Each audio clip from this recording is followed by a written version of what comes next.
तो भारत सरकार के गृह मंत्रालय में वर्तमान में राज्य मंत्री महोदय उत्तर प्रदेश के खीरी निर्वाचन क्षेत्र के प्रतिनिधि माननीय अजय मिश्र टेनी साहब एक ऐसे प्रखर और ऊर्जावान नेता हैं जिनकी अपनी राजनीतिक पार्टी भाजपा में गहरी पैठ है। मैं उन्हें आमंत्रित करती हूं कृपया पधारें और उद्घाटनकर्ता के रूप में अपना मंगल उद्बोधन प्रदान करें। माननीय मंत्री।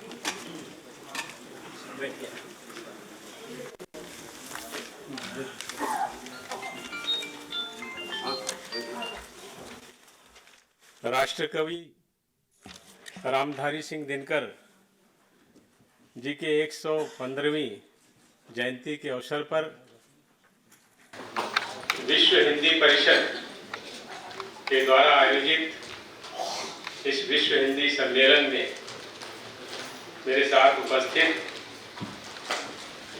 पूर्व सांसद श्री अरुण कुमार जी, पूर्व सांसद श्री रविंद्र राय जी,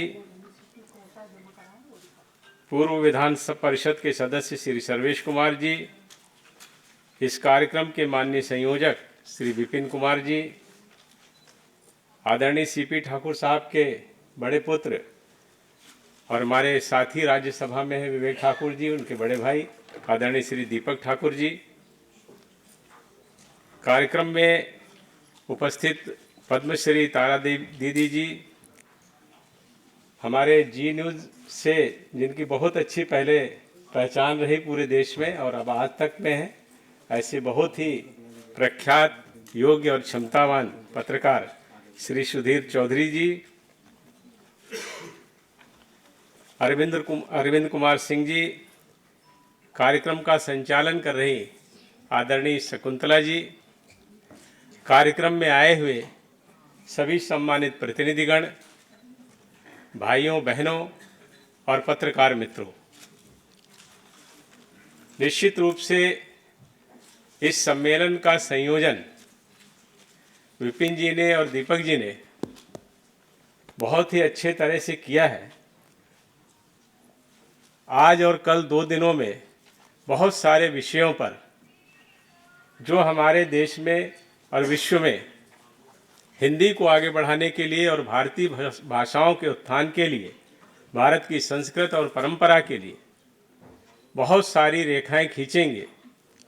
इसके लिए मैं विश्व हिंदी परिषद के इन दोनों पदाधिकारियों के साथ साथ उनकी टीम में लगे हुए सभी लोग जो इस कार्यक्रम के आयोजन में अपना योगदान कर रहे हैं, उन सबको बहुत बधाई देता हूं, शुभकामनाएं देता हूं। और हिंदी के लिए उन्होंने कार्यक्रम आयोजित किया, राजभाषा विभाग मेरे पास है, इस कारण मैं उनका आभार भी व्यक्त करता हूं। अभी उन्होंने जिक्र किया 2 महापुरुषों का, श्री महर्षि अरविंद जी का और राष्ट्रकवि रामधारी सिंह दिनकर जी का। वास्तव में ये दोनों महापुरुष ऐसे थे जिन्होंने हमारे देश को ही नहीं, भारत को ही नहीं, अपनी प्रतिभा से, अपनी योग्यता से, अपने विजन से इन्होंने पूरे विश्व को प्रभावित किया है। रामधारी सिंह दिनकर जी के विषय में अभी विपिन जी बता रहे थे कि उन्होंने उनको किस रूप में स्वीकार किया है। आपने शायद बताया क्या, शांति और क्रांति के कवि के रूप में उन्होंने स्वीकार किया। लेकिन मैं उनकी भावना का सम्मान करते हुए अपनी बात को भी कहना चाहता हूँ। रामधारी सिंह दिनकर वो साहित्यकार थे जिनको सीमाओं में बांधा नहीं जा सकता। वो समय के कवि थे।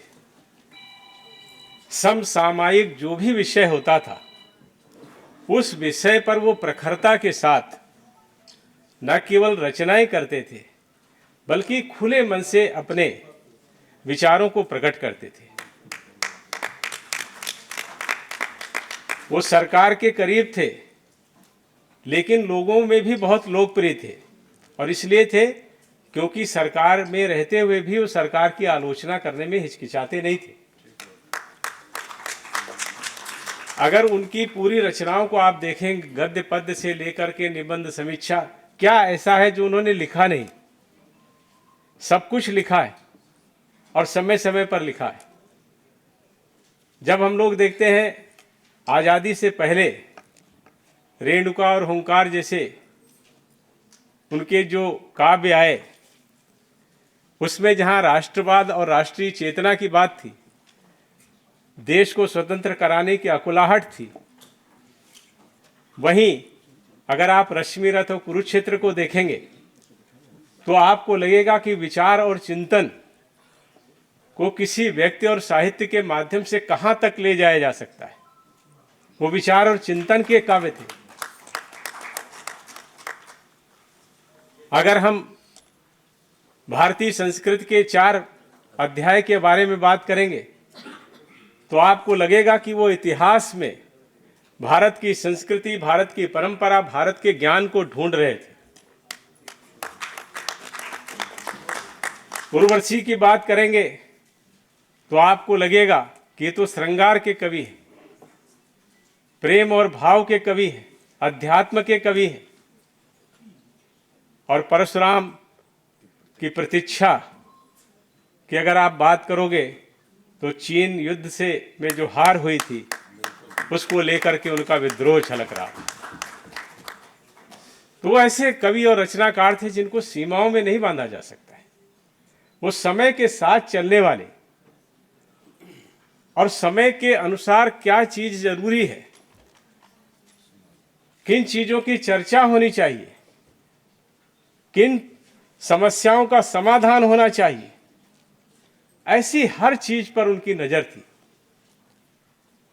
और निश्चित रूप से जिस तरह से उन्होंने इस देश की सीमाओं की चर्चा भी की है, आमतौर पर जो राजनीतिक दृष्टिकोण होता है उसमें हम किसी भी देश की सीमाओं को उसकी भौगोलिक सीमाओं से नापते हैं, भौगोलिक या प्राकृतिक। लेकिन उन्होंने कहा था कि राष्ट्र की सीमा भौगोलिक और प्राकृतिक सीमाओं से बढ़कर के साहित्य, भाषा और संस्कार की होती है। और इस देश पर चाहे जितने आक्रमण हुए हो, 798 के बाद लगातार इस देश को आक्रमणकारियों ने अपना निशाना बनाया, लेकिन भारत की संस्कृति पर चोट नहीं हुई थी। भारत का साहित्य समृद्ध होता गया, संस्कृति समृद्ध होती गई, हमारी परंपराएं समृद्ध होती गई।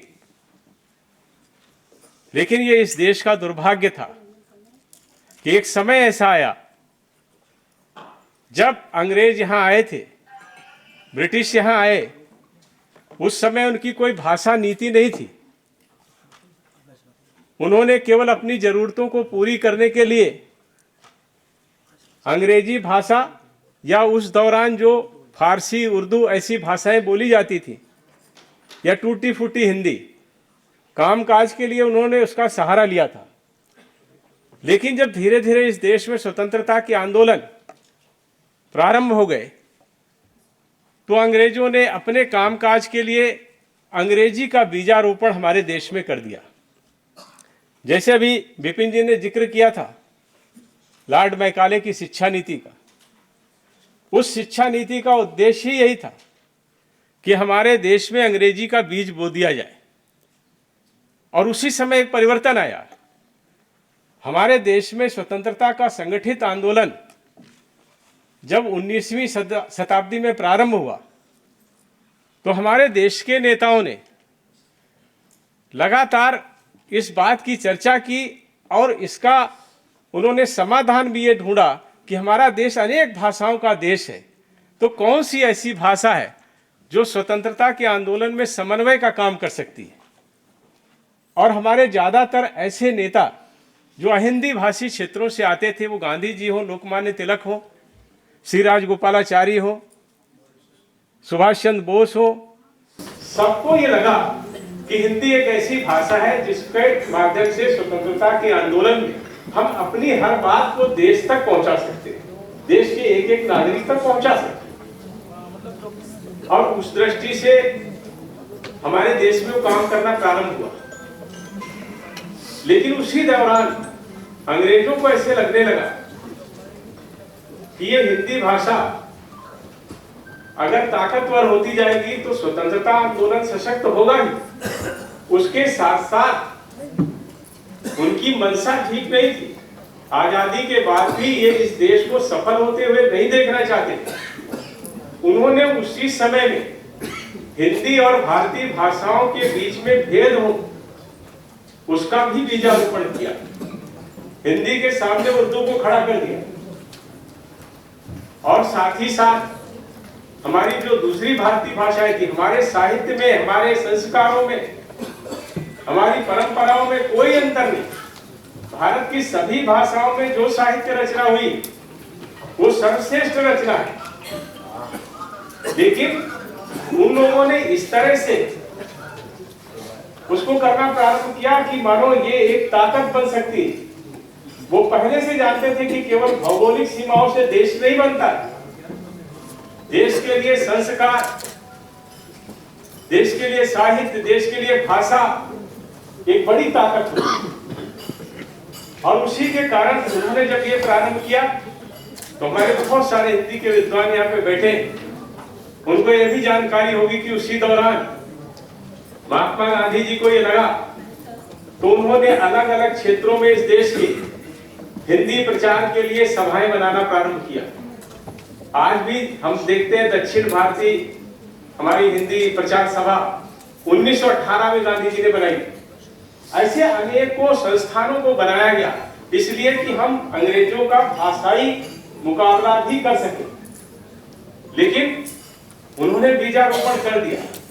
और ये इस देश का दुर्भाग्य कि हमारी इतनी कोशिशों के बावजूद जो ब्रिटिश सरकार ने यहाँ पर बीजारोपण किया था, मैं किसी की आलोचना नहीं कर रहा, मैं चूंकि एक राजनीतिक दल से जुड़ा हूं, आपको लग सकता है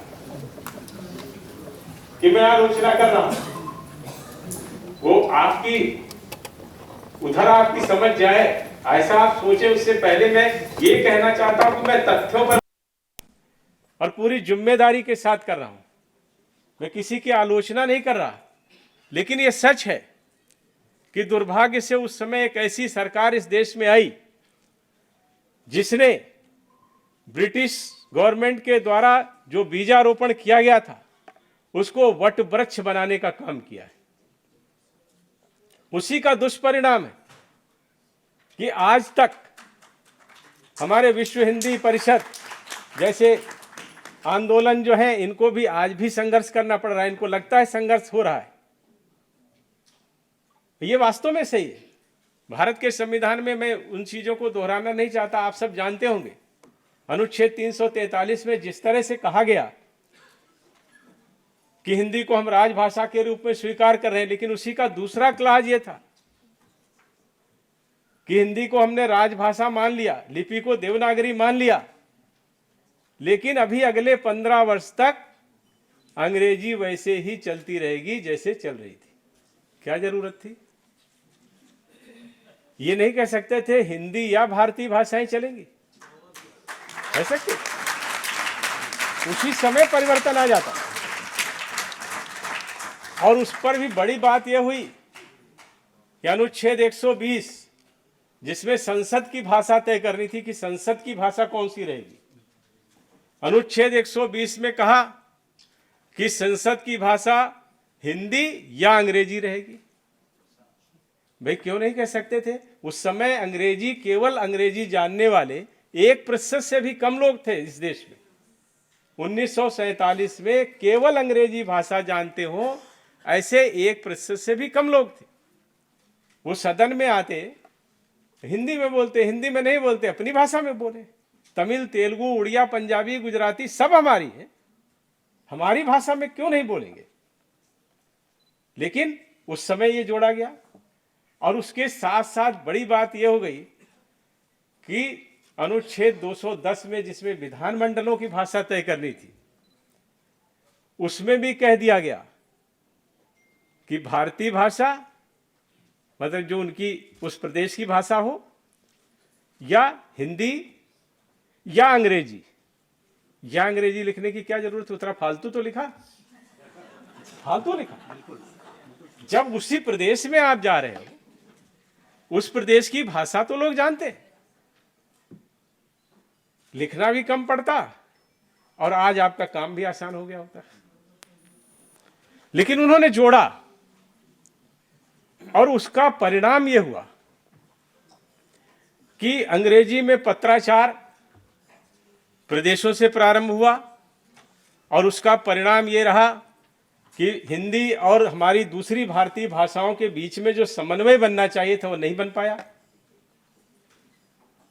राष्ट्रीय भाषा व्यवहार जो होना चाहिए था वो नहीं बन पाया। और हद तो तब हो गई जब 15 साल पूरे होने से पहले ही राजभाषा अधिनियम 1963 लाया गया और उस अधिनियम में यह प्रावधान कर दिया गया कि अभी अंग्रेजी जिस तरह से चल रही थी आगे भी वैसे ही चलती रहेगी। 15 साल की सीमा को खत्म किया जा रहा है। और उसके साथ साथ उन्होंने उसमें धारा 351 जोड़ी थी। 3.5 में उन्होंने कहा कि अंग्रेजी इस देश से तब तक खत्म नहीं होगी जब तक ऐसे प्रदेश जिन्होंने राजभाषा के रूप में हिंदी को अपनी प्रदेश की भाषा नहीं माना है या नहीं है, वो ये प्रस्ताव नहीं कर देते कि अब अंग्रेजी को हटा दिया जाए। उसके बाद वो सारे प्रदेश करें, उसके बाद सदन के दोनों, हमारे जो पार्लियामेंट के 2 सदन हैं, लोकसभा और राज्यसभा, उसमें भी वो पूरे बहुमत से पास हो, उसके बाद ही अंग्रेजी हटाई जाएगी। अभी हम लोग राष्ट्रकवि रामधारी सिंह दिनकर का जिक्र कर रहे हैं। अभी आपने अपने हिसाब से बताया, मैंने अपने हिसाब से बताया, दोनों लोग सही हैं। विपिन जी ज़्यादा सही हैं मुझसे, मैं उतना सही नहीं हूँ, मैं लेकिन अपने विचारों को कह रहा हूँ। उस समय रामधारी सिंह दिनकर जी ने, मेरे ख्याल में 20 जून 1962 की बात है, सदन में राज्यसभा में बोलते हुए रामधारी सिंह दिनकर जी ने, जवाहरलाल नेहरू जी उस समय सदन में उपस्थित थे, रामधारी सिंह दिनकर जी ने कहा था कि हिंदी की जब बात होती है तो हमारे जो राजनीतिक हैं, राजनेता हैं, ये हिंदी का विरोध करना प्रारंभ कर देते हैं। और उससे जो अगला वाक्य था जो उन्होंने बोला था, वो वास्तव में उनकी ताकत, उनकी समझ, उनकी योग्यता और उनकी समस्याओं के समाधान की दृष्टि को दर्शाता है। उन्होंने कहा था कि मुझको लगता है कि ये प्रेरणा इनको प्रधानमंत्री जवाहरलाल नेहरू से मिलती है। ये राज्यसभा के भाषण में है। और राजभाषा अधिनियम 1963 पर जब चर्चा हो रही थी, उस समय गृह मंत्री लाल बहादुर शास्त्री जी थे। तब रामधारी सिंह दिनकर जी ने अपना उद्बोधन देते हुए कहा था कि शास्त्री जी, ये 15 साल का असीमित समय, आप 15 साल का आपने सीमा रखी थी, अब आप असीमित समय के लिए इसको आगे बढ़ा रहे हैं। ये आपका सीमित काल कहीं अनंत काल ना हो जाए। ये रामधारी सिंह दिनकर जी ने राजभाषा अधिनियम का विरोध करते हुए 1963 में राज्यसभा में कहा था। लेकिन उस समय किसी ने इस चीज पर ध्यान नहीं दिया। उस समय की राजनीति इस तरह से प्रभावित हो रही थी। छुटपुट प्रयासों के अलावा हम सब उसी बंधी बधाई व्यवस्था में, जिसको आप कह सकते हैं कि मैं भारतीय जनता पार्टी का हूं तो कांग्रेस की सरकार का नहीं आलोचना कर रहा हूं, मैं उस सरकार की आलोचना कर रहा हूं जिसने ऐसे कदमों को उठाया था जिससे हमारी भाषाई संस्कृति को नुकसान पहुंचा है। और उस समय एक बहुत बड़ी और गलती हुई जब भाषा की दृष्टि से राज्यों का गठन किया गया। जब भाषा की दृष्टि से राज्यों का गठन हुआ, उस समय राजनीति में भाषा प्रवेश कर गई। धर्म और जाति की तरह भाषा आ गई और आज भी एक दो दल ऐसे हैं, एक दो नेता ऐसे हैं जो भाषा की ही राजनीति कर रहे हैं, राजनीति में भाषा को भी अस्त्र की तरह इस्तेमाल कर रहे हैं। छुटपुट प्रयास होते रहेंगे, लेकिन उसका पूरा परिणाम आए ये नहीं आ पाया। हम कह सकते हैं पिछले 9.5 वर्ष से अधिक का समय जिसमें हमारे माननीय प्रधानमंत्री जी ने, माननीय गृह मंत्री जी ने लगातार ऐसी कोशिश की है कि हम हिंदी के साथ साथ भारतीय भाषाओं को आगे बढ़ाने का काम करें, और मैं समझता हूं कि उनके प्रयासों की सराहना जरूर करनी चाहिए। और केवल उन्होंने प्रयास ही नहीं किए, उन्होंने विश्व के प्रत्येक मंच पर, राष्ट्र में जहां कहीं भी महत्वपूर्ण हुआ, संसद से लेकर के दूसरे मंचों तक, हर जगह पर हिंदी में अपने भाषण दिए। जहां जरूरत हुई उन्होंने भारतीय भाषाओं का भी प्रयोग किया है। हमारे माननीय गृह मंत्री जी, जो हमारी क्षेत्रीय बैठकें होती हैं उसमें हमारे अलग अलग प्रदेशों के मुख्यमंत्री होते हैं, वो कहते हैं आप अपनी भाषा में बोलिए। हम कोशिश कर रहे हैं कि हिंदी के साथ साथ सारी भारतीय भाषाएं हमारी हैं, उसी में हमारा इतिहास छिपा है, उसी में हमारी संस्कृति और संस्कार छुपे हैं, उसमें हमारी परंपराएं छिपी हैं। वो आएंगी तो इस राष्ट्र के साथ साथ विश्व के कल्याण में भी अपना योगदान करेंगी। उस दृष्टि से हमारे प्रधानमंत्री जी लगातार कोशिश कर रहे हैं, गृह मंत्री जी की लगातार कोशिशें हैं। अभी हमारे मुख्य न्यायाधीशों का एक सम्मेलन हुआ, उस सम्मेलन में हमारे प्रधानमंत्री जी ने कहा कि क्या हम न्याय की भाषा भारतीय भाषाओं को बना सकते हैं। न्यायाधीशों ने सहमति व्यक्त की, और मैं ये बता करके आपको बड़ी खुशी हो रही है कि सर्वोच्च न्यायालय के पूर्व मुख्य न्यायाधीश के अध्यक्षता में हमने कमेटी बनाई है जो ये समीक्षा करेगी, इसका अध्ययन करेगी कि कैसे हम विधि की शिक्षा को क्षेत्रीय और भाषाओं और हिंदी में दे सकें। अभी बार काउंसिल ऑफ इंडिया ने भी,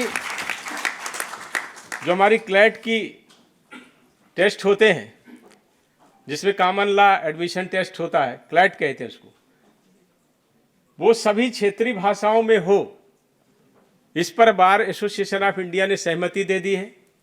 साथ ही साथ यह भी सहमति दी है कि विधि शिक्षा देने वाले संस्थान जिस भी भाषा में चाहें उस भाषा में वो पढ़ाई कर सकते हैं। हमारे प्रधानमंत्री जी के प्रयासों से आज हमारे देश में इंजीनियरिंग और मेडिकल की पढ़ाई हमने 10 भाषाओं में प्रारंभ कर दी है। 10 भाषाओं में पढ़ाई प्रारंभ हो गई है। विश्वविद्यालय के स्तर पर हमारी 8वीं अनुसूची की सभी 22 भाषाओं में हम पाठ्यक्रम भी ला रहे हैं, और बहुत जल्दी 22 की 22 भाषाओं में विश्वविद्यालय स्तर पर हम अध्ययन भी, पढ़ाई भी प्रारंभ कर देंगे। लेकिन इस सबसे जरूरी जो चीज थी, जो लॉर्ड मैकाले का जिक्र हुआ, जो यहां बीज बो गए थे, उस बीज को उखाड़ने का, उस पेड़ को उखाड़ने का समय है, और उसके लिए जरूरी था कि नई शिक्षा नीति लाई जाए। हम सब जानते हैं, जो हमारी राजभाषा की नीति होती है कि हमारे जो केंद्रीय कार्यालय हैं उसमें हिंदी का प्रयोग हो, ये सारी चीजें हम लोग करते हैं, बहुत सारी कवायद होती है। लेकिन उस सब का रिजल्ट क्या निकलता है?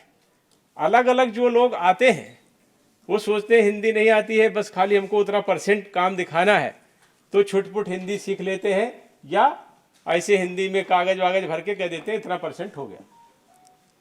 उसका कारण ये था कि हमारी प्राथमिक शिक्षा में हिंदी और भारतीय भाषाओं की उपेक्षा हो रही थी, और जब बड़ी क्लास में पहुंच जाते थे या सर्विस में पहुंच जाते थे तब फिर भाषा सीखना बहुत कठिन होता।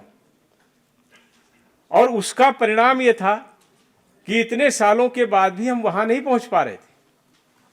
हमारी जो नई शिक्षा नीति आई है उसमें बहुत सारे बदलाव हैं, उन पर मैं चर्चा नहीं करूंगा, लेकिन जो सबसे महत्वपूर्ण बदलाव है वो ये है कि प्राथमिक शिक्षा हम मातृभाषा में देंगे और उसके साथ साथ प्रत्येक विद्यार्थी को कम से कम 2 और भाषाएं सीखनी होंगी, जिसमें एक भाषा भारतीय होना जरूरी होगा। हमारा भाषाओं का समन्वय इस माध्यम से होगा। और ये जो भाषा की राजनीति कर रहे हैं उनको जरूर इस नई शिक्षा नीति से धक्का लगेगा, लेकिन इसके परिणाम बहुत अच्छे आएंगे, इसमें कोई दो राय नहीं। हमारे गृह मंत्री जी ने जो खाका हमारी सरकार, हमारे प्रधानमंत्री जी ने खींचा है, उसकी उपयोगिता बनी रहे, उसके लिए सहायक जो भी चीजें हैं उस पर भी हम बड़े पैमाने पर काम कर रहे हैं। हमने जितने मंत्रालय हैं सबकी सलाहकार समितियों के साथ साथ अपने देश में 528 नगर राजभाषा कार्यान्वयन समितियां बनाई हैं जो निरंतर इन कामों को कर रही हैं। पूरी दुनिया का विश्व हिंदी सचिवालय, मॉरिशस से भी हमारे अतिथि आए, उनको जानकारी होगी। विश्व हिंदी सचिवालय भारत और मॉरिशस की सरकार के सहयोग से हम मॉरिशस में चला रहे हैं, जो पूरी दुनिया में हिंदी किस तरह से बढ़ रही है, हिंदी के क्या प्रयोग हो रहे हैं, हिंदी की क्या उपयोगिता है, उसकी समीक्षा निरंतर करती है। और उसके आधार पर हम प्रत्येक वर्ष वार्षिक कार्यक्रम भी जारी करते हैं। इसके अलावा अभी जैसे किसी ने, आप ही मेरे ख्याल में केवल बोले हैं, तो आप ही ने किया होगा, सूरत और अभी आपने जिक्र किया पुणे के अखिल भारतीय राजभाषा सम्मेलन का। इससे पहले वाराणसी में हमने किया था अखिल भारतीय राजभाषा सम्मेलन, और ये अखिल भारतीय राजभाषा सम्मेलन इस देश में पहली बार हुआ था।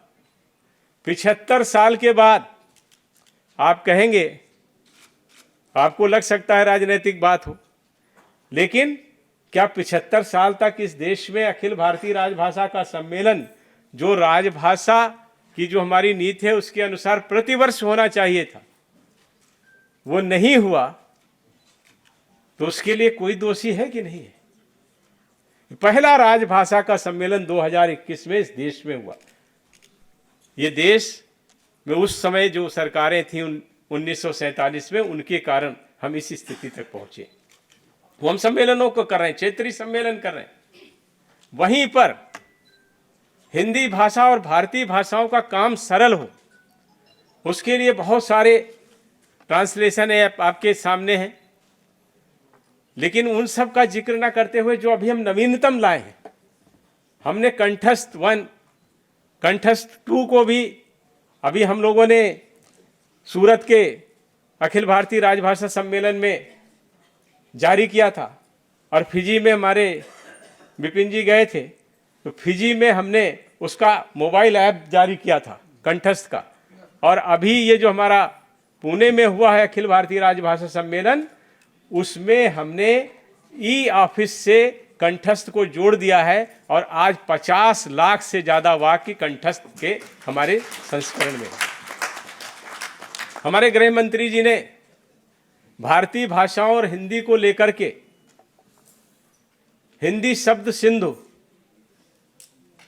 संग्रह बनाया, शब्दकोश बनाया, जिसका उद्घाटन पिछले अखिल भारतीय राजभाषा सम्मेलन में हमने किया था। तब 51,000 शब्द उसमें थे। हमने उसमें विधि, पत्रकारिता, फिल्म, चिकित्सा, इंजीनियरिंग, ऐसे सभी क्षेत्रों के ऐसे शब्दों को जो हमारे यहाँ प्रचलन में बहुत हैं, उन सारे शब्दों को हमने शामिल किया है। और आज जो हमने हिंदी शब्द सिंधु का दूसरा संस्करण जारी किया, ये संस्करण पूरी तरह से डिजिटल है, आपके मोबाइल पर उपलब्ध है। इस संस्करण में 3,51,000 शब्द हो गए। एक साल में हमने 3 लाख नए शब्दों को जोड़ा है। साथ ही साथ जो नराकाश हमारे लिए बहुत महत्वपूर्ण है, नराकाश का सारी रिपोर्ट अब ऑनलाइन है, कोई भी किसी समय देख सकता है। डाटा सेंटर हम बना रहे हैं। इस तरह से निरंतर परिवर्तन आए। लीला ऐप है, लगातार हमारी हिंदी और भारतीय भाषाएं आगे बढ़े, उसके लिए हमारे गृह मंत्रालय माननीय गृह मंत्री जी के नेतृत्व में लगातार काम कर रहा है। और इतना ही नहीं, हम आने वाली चुनौतियों के प्रति भी सजग हैं। आने वाले समय में जो चुनौतियां हमारे सामने आने वाली हैं उनके विषय में भी गृह मंत्री जी कहते हैं। जैसे प्रधानमंत्री जी ने लाल किले से कहा था कि हमको अपनी विरासत का सम्मान करना चाहिए और गुलामी के चिन्हों को खत्म करना चाहिए। हमारे गृह मंत्री जी कहते हैं कि इसके लिए आवश्यक है कि हम अपनी भाषाओं का सम्मान करें, तभी ये संभव है। तो गृह मंत्री जी का ऐसे सोच है कि आने वाले समय में हम अपने देश के सभी प्रदेशों के साथ जो पत्राचार करेंगे वो उनकी भाषा में करेंगे। जो समय आने वाला है हम तमिलनाडु में तमिल भाषा में पत्राचार करेंगे। दिल्ली से पत्र तमिल में जाएगा, उनका पत्र आएगा तो तमिल में हम उत्तर देंगे। आंध्र प्रदेश का तेलुगु में आएगा तो तेलुगु में देंगे। ये हमारे गृह मंत्री जी का संकल्प है कि अगर हमको अपनी विरासत, अपनी गरिमा को प्राप्त करना है और गुलामी के चिन्हों को मिटाना है तो भाषाओं के सम्मान के साथ साथ उन्होंने जो चीजें तय की हैं वो ये है कि हम आने वाले समय में प्रत्येक प्रदेश के साथ उसकी भाषा में पत्राचार करेंगे और उसके लिए हम यूनिवर्सल ट्रांसलेशन ऐप बना रहे हैं जिसमें हमारे देश की सभी ऐसी भाषाएं, 22 भाषाएं जो 8वीं अनुसूची में हैं, उन सब का ट्रांसलेशन आप एक जगह पर बैठे बैठे कर लेंगे। आपका तेलुगु में आएगा तो हिंदी में आप पढ़ लीजिए, हिंदी का तेलुगु में पढ़ना चाहते हैं तो तेलुगु में पढ़िए। ऐसे यूनिवर्सल ऐप को भी हम बनाने जा रहे हैं। उसके साथ ही साथ दुनिया चूंकि बहुत तेजी से बदल रही है, भारतीय भाषा विभाग एक बनाने के साथ साथ हम डाटा सेंटर भी बना रहे हैं। हमारा गृह मंत्रालय का अपना क्लाउड होगा, जिस क्लाउड के माध्यम से हम ऐसी सारी चीज़ें जो विश्व के लिए आधुनिकतम होंगी और भाषाई संस्कृति में आत्मनिर्भरता प्राप्त करने के लिए और भाषा की चेतना को हम विश्व के पटल पर स्थापित कर सकें, उसके लिए आवश्यक होंगी। वैसी सारी टेक्नोलॉजी के साथ साथ नए नए जो भी आवश्यकताएं हैं उनको माननीय गृह मंत्री जी के नेतृत्व में गृह मंत्रालय निरंतर कर रहा है और बहुत जल्दी इसके परिणाम भी आपको देखने को मिलेंगे। और ये यहां तक ही सीमित नहीं रहा है, हमारे प्रवासी भारतीयों ने पूरी दुनिया में इसको फैला दिया है। आज इस देश के 5 करोड़ से ज्यादा लोग दुनिया के 48 से ज्यादा देशों में रह रहे हैं और वो भारतीय संस्कृति के दूत के रूप में, इनके राजदूत के रूप में जिस तरह से उन्होंने काम किया है और प्रधानमंत्री जी ने जिस तरह से 9.5 साल में हमारी संस्कृति का प्रतिस्थापन विश्व के पटल पर किया है, उसके प्रभाव के कारण आज पूरी दुनिया भारत की तरफ आकर्षित है। आज भारत आकर्षण का केंद्र बना है। लोगों को लगता है ये तो वही देश है जो विश्व का कल्याण कर सकता है। और हमारी संस्कृति में ये आज की बात तो है नहीं। हमारे यहाँ तो 4000 साल पहले नारायण शास्त्री ने हितोपदेश में कह दिया था वसुधैव कुटुंबकम। हमने G20 में वही बातें रखी हैं, 1 अर्थ, 1 फैमिली एंड 1 फ्यूचर, एक पृथ्वी, एक परिवार, एक भविष्य। उसका दर्शन आज विश्व कर रहा है। जहां कहीं कठिनाई आती है भारत खड़ा होता है। लोगों को लगता है अब हम साउथ ग्लोबल, नॉर्थ ग्लोबल, वैसे नहीं, हम उनके बीच में पुल बन गए। लोगों को लगता है ये तो वही देश है जिसकी हमको आवश्यकता थी, जिसकी जरूरत थी, जिसकी खोज थी। और उसके कारण उसके परिवर्तन पूरे विश्व में देखने को भी मिल रहे हैं। अभी अभी अमेरिका में एक एशियन इंडियन सोसाइटी काम करती है, एक अमेरिकन इंडियन सोसाइटी काम करती है। उन लोगों ने एक मांग पत्र दिया। अमेरिका में हाई स्कूल के बाद हिंदी पढ़ाई जाती है, लेकिन जैसे मैंने अपने यहाँ कहा, जब हमारे यहाँ नहीं था प्राथमिक शिक्षा में, वहाँ तो सवाल नहीं उठता। वहाँ की प्राथमिक शिक्षा में हिंदी आए, क्योंकि हाई स्कूल के बाद किसी भी भाषा को सीखना, जब उसी भाषा को केवल सीखना चाहें तभी सीख सकते। तो प्राथमिक विद्यालयों में अमेरिका में हिंदी भाषा पढ़ाई जाए, उसके लिए 816 करोड़ रुपए की योजना बन गई है और अगले सत्र तक, अगले सितंबर में कम से कम 1000 स्कूलों में अमेरिका में प्राथमिक शिक्षा भी हिंदी भाषा में उपलब्ध होगी। इंग्लैंड में इसी सितंबर में ये जो सत्र उनका प्रारंभ होने जा रहा है, 1500 प्राथमिक विद्यालयों में हिंदी पढ़ाई जाना प्रारंभ हो जाएगी। अनेकों देशों में हिंदी पढ़ाई जाती है।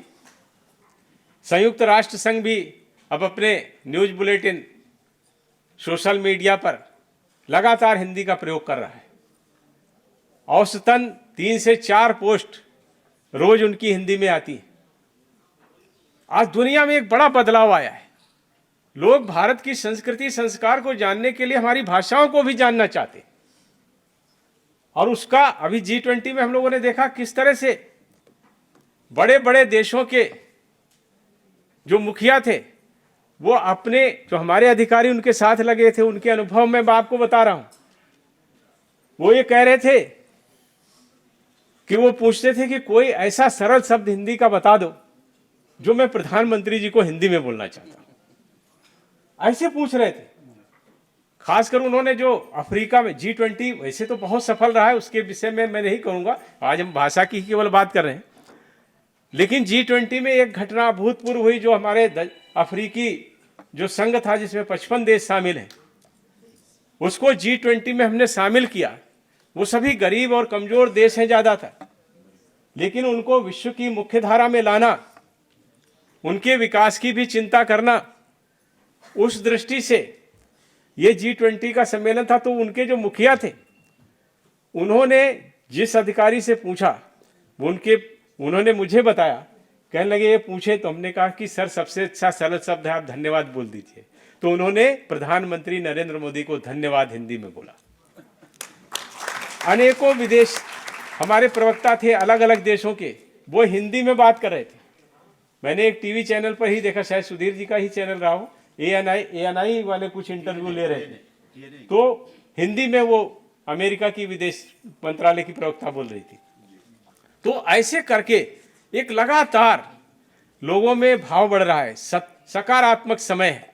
हमारे प्रधानमंत्री जैसे कहते हैं अमृत काल है, तो ये भी कहते हैं यही समय है, सही समय। हमारे लक्ष्य तय हैं, और लक्ष्य केवल हम अपने राष्ट्र को विकसित राष्ट्र बनाएंगे इतने तक ही नहीं है। केवल व्यवहारिक विदेश नीति, आत्मनिर्भर रक्षा नीति, या देश में शांति, देश में विकास, देश में स्थिरता, देश की अर्थनीति, उसके साथ साथ हमारे लक्ष्य यह भी है कि हम भाषाई रूप से भी 2047 तक आत्मनिर्भर हो जाए, और उसके लिए हम काम कर रहे हैं। आप सब बहुत सौभाग्यशाली हैं, इस समय में आपको काम करने का अवसर मिला है। हम सब लोगों के लिए मौका है। हमारा राष्ट्र आगे बढ़ रहा है, अब इसको कोई रोक नहीं सकता है। प्रधानमंत्री जी जब कभी हल्के मूड में होते हैं, हल्के फुल्के में, तो कई बार हम लोगों को छोटी छोटी बातें बहुत अच्छे तरह से बताते हैं। अभी एक बार वो कह रहे थे कि जब मैं मुख्यमंत्री था गुजरात का, और हमारी पार्टी में चर्चा चल रही थी कि प्रधानमंत्री का पद का प्रत्याशी इनको घोषित किया जाए, तो विरोधी बड़े परेशान थे, क्योंकि मुख्यमंत्री के रूप में लगातार वो उनके पीछे पड़े रहे थे। विरोधी परेशान थे। वो कहने लगे अरे मोदी क्या करेगा, मोदी आएगा तो हम लोग चुनाव जीत ही जाएंगे। अब मोदी घोषित हो गए तो कहने लगे यार मोदी कितनी सीट लेके आएंगे, मोदी पूरा उनके पक्ष में जनादेश आ गया। तो यार ये 6 करोड़ वाला गुजरात चलाते थे, कहाँ देश चला पाएंगे, कितने दिन चला पाएंगे। तो मोदी जी कहे सरकार भी बढ़िया चल रही है। तो कहने लगे अब ये गाली देने शुरू कर दिए हैं, ये और तेज गाली देंगे। हम लोगों को समझा रहे थे, कहने लगे वो निगेटिविटी है, निगेटिविटी से आप कुछ भी बना नहीं सकते। कुछ भी रचना करनी है वो निगेटिविटी से नहीं आएगी, निगेटिविटी से संहार आएगा। आप लोग पॉजिटिव रहिए, वो कुछ कहते हैं उनको कहने दो। हम लोग सकारात्मक सोच के साथ आगे बढ़ें, निश्चित रूप से वो समय आएगा जब पूरी दुनिया भारत माता की जय बोलेगी। 2047 के हमारे स्पष्ट लक्ष्य हैं। हम सबके पास मौका है। मैं सबसे यही उम्मीद करता हूं, आपसे अपेक्षा करता हूं कि हम सब मिलजुल करके न केवल अपने राष्ट्र को विकसित करेंगे, हमारे जो महापुरुषों ने, चाहे वो अरविंदो हों, महात्मा गांधी हों, रामधारी सिंह दिनकर हों, इन्होंने जो रास्ते, जो मार्ग हमको दिखाए हैं, उनके प्रकाश में हम सब आगे बढ़ते हुए अपने देश को भी एक विकसित राष्ट्र बनाएंगे और विश्व के कल्याण के लिए भी अपना अधिकतम योगदान हम सब करेंगे, ऐसा मेरा विश्वास और भरोसा है। आप सबका बहुत बहुत धन्यवाद।